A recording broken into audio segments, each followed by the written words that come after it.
Countertransference is one of the most important topics in contemporary psychoanalysis, but it was not always like that. The concept was first introduced by Freud in 1910, and at that time countertransference was understood as an enemy to the psychoanalyst and the psychoanalytic treatment. The concept was considered to be an analogy of the transference that the patient feels for the analyst. So those would be all of the unconscious emotions, reactions, fantasies in the analyst while doing the treatment.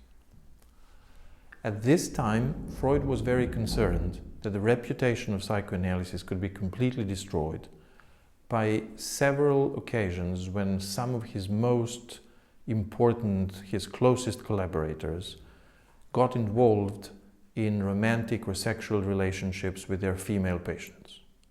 So in order to preserve the reputation of psychoanalysis, Freud published a series of so-called technical papers which in a very conservative fashion limited what psychoanalysts are supposed to do and what they by no chance should do. It was considered back then that if a psychoanalyst undergoes a very detailed personal analysis, that will clean that person so that he or she could work as a perfect mirror for the patient. This cleaning, this personal analysis in Freud's time usually took 2 to 3 months, and many people traveled from around the globe to Vienna to be analyzed by Freud, who worked with them twice a day for 6 days a week so that they can get as much as possible in the short period.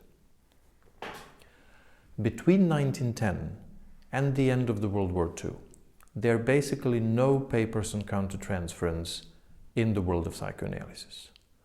The change will come after the World War II with 2 very specific papers, one written by Donald Winnicott about the hate in countertransference, and another one written by Paula Hyman. Those papers initiated the period when psychoanalysts started thinking that countertransference was the most useful tool they could have. Psychoanalysts in this period, between 1950 and then probably the end of the last century, thought that understanding their unconscious reactions would tell them what the patient felt or needed at that moment. The basic explanation for this very usually was the mechanism of projective identification, especially in the Kleinian tradition, where psychoanalysts believed that there was a way for the patient to somehow evacuate parts of his or her personality, of his or her self, into the analyst.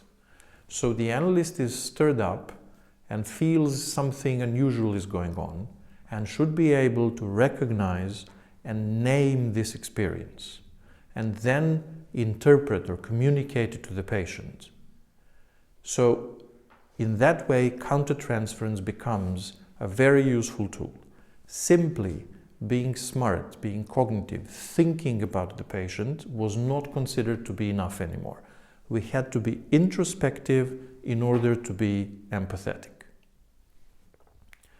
Over the last couple of decades, the third different understanding of countertransference develops inside what is called intersubjectivity theory.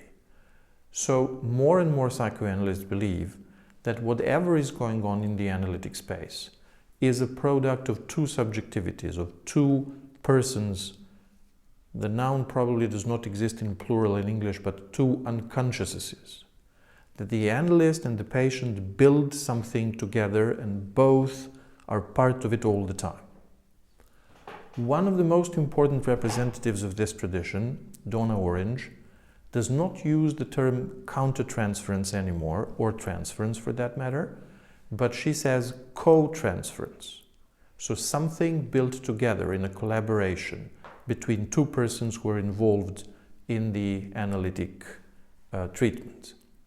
This means not only that we have to be introspective, we knew that for several decades before, but this means we have to be very open for direct communication and disclosure with the patient, sharing what we feel, which fantasies come to our mind, what we are uncertain of, what happened in our dreams last night, and so on. Whichever tradition psychoanalysts in the English-speaking world, let me put it like that, follow nowadays, countertransference for most of them is the basic tool of their work with patients.